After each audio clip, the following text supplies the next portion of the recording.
Welcome to the Real News Network. I'm Jessica Devereaux in Baltimore. On Monday, deadly explosions slammed a major hospital in the Gaza Strip. Israel is denying any responsibility for the blast, which killed at least 7 children who were playing in the street.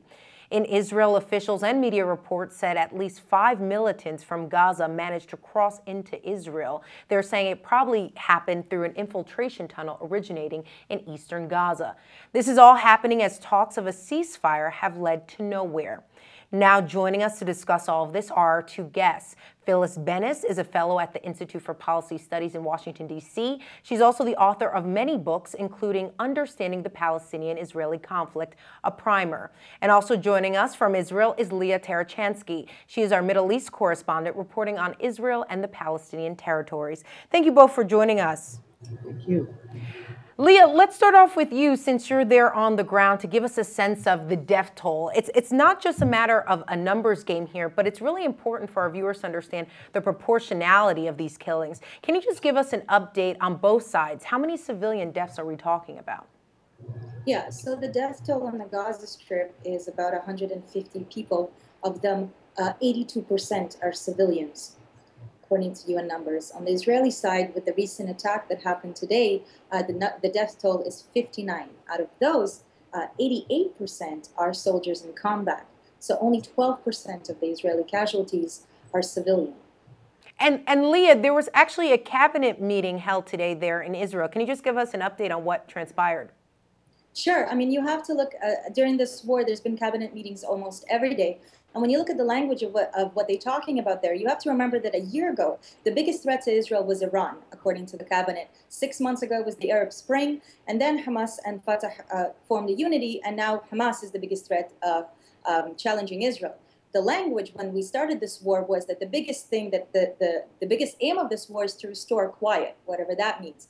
Then the aim turned into blowing such a strong blow to the Hamas that they are on their knees. Then it was about the rockets, and now the language is that they're targeting the tunnels. Today's cabinet meeting, the result that came out of it is that this operation is not going to end until Israel closes all of the tunnels between the Gaza and Israeli border. But how long that will take, nobody knows. The only thing that the cabinet said is that they need at least a week. So we know now that Israel is not going to sign on to anything for at least a week.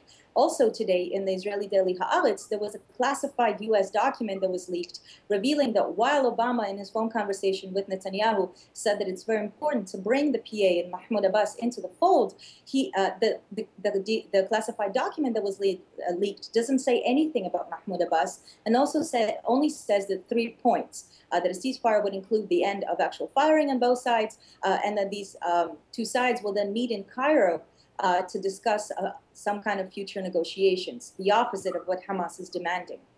All right. And Phyllis, the UN on Sunday, the UN Security Council, they decided to actually call for a ceasefire. But obviously we don't have one. Why didn't it work? Well, there's a couple of reasons. The broad reason is that the Security Council right now, because of the U.S. veto and threat of veto, is rather paralyzed, is not in a position to enforce anything against Israel because the U.S. won't allow it.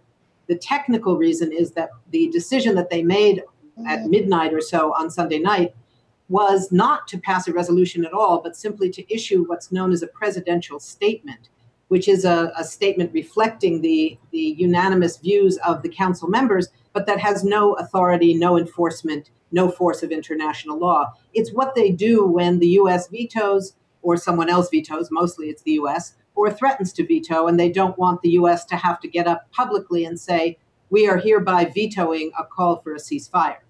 Well, there's no ceasefire. The fighting is still continuing. And as I mentioned in the introduction, a major hospital was hit. Leah, can you just give us a sense of what it's like for folks on the ground there? What are you hearing about the humanitarian relief effort?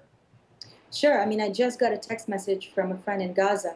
She says that Gaza is under heavy attack. Al Zaytun area is being randomly attacked by all Israeli military means, including naval, aerial, and tank shells. Multiple other areas in Gaza City are being attacked as well. And the talks are that Israel will be targeting the tall buildings in the city. She says that within 1 minute, she heard more than 7 explosions. Al Zaytun is going to probably be the next Shaja'iyya she says. Now, the actual hard numbers on what is being attacked and how are important. I think it's important to also say that the hospital that was attacked today is not a single incident. This is the 4th hospital that Israel has bombed. There's also 12 clinics that were damaged or destroyed and 3 treatment centers. So this is a pattern. We're also seeing that 80 different UN facilities were bombed during this attack. Now, if we look at these numbers and what it actually means for the civilians on the ground, outside of the war, on a regular day, the Gaza Strip being under siege already experiences very severe fuel and electricity shortages. The average Gaza civilian has access to about 8 hours of electricity a day. During this war, the numbers are down to about 3 to 4 hours a day. Now, you have to think about not just, plugging in your cell phone, but hospitals are desperately dependent on electricity. And when electricity is off about 20, 21 hours a day, those hospitals have to rely on generators, which of course require fuel, which Gaza doesn't have because of the war.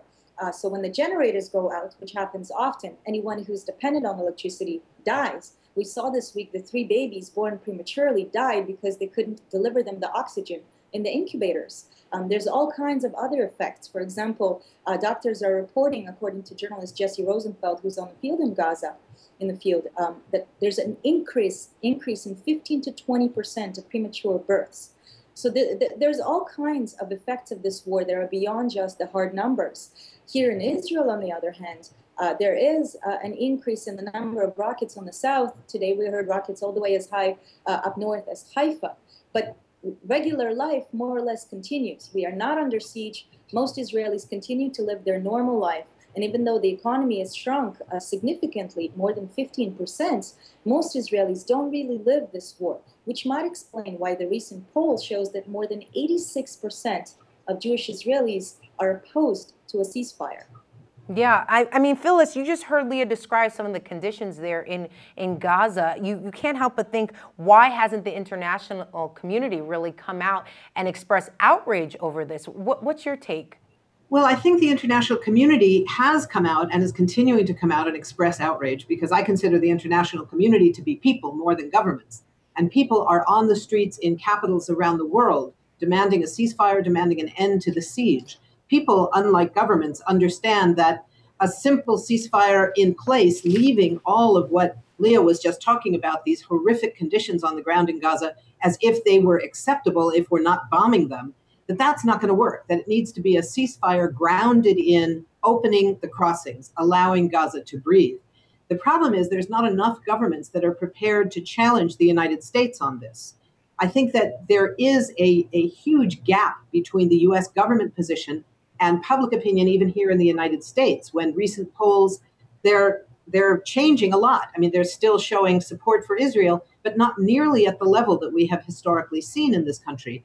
It's now kind of a 50-50 split between those who say they support what Israel's doing and those who oppose it. A majority say that Israel is using too much force. That's new in this country, but it's having no impact yet on the US policy. We're hearing even from Secretary Kerry in the remarks that he made when he didn't know he was on a live mic, when he indicated that in a very sarcastic way that this is not something that is a very narrow pinpoint strike. That was his language. This is some kind of pinpoint strike, when he didn't know he was on record.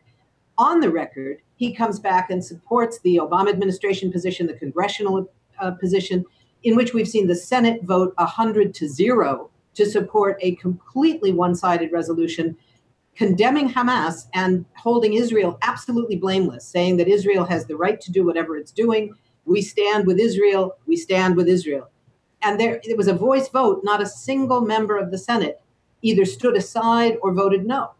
We're seeing the potential for another vote like that in the House on Resolution 107, which has a similar one-sided resolution. Interestingly, so far they only have about 65 co-sponsors, which for an AIPAC-sponsored resolution is relatively small. But it still is a huge disconnect. And I think the challenge to those of us in this country now is to transform that shift in public discourse into a real shift in policy. Phyllis Bennis and Leah Tarachansky, thank you both for joining us. Thank you. Thank you. And thank you for joining us on the Real News Network.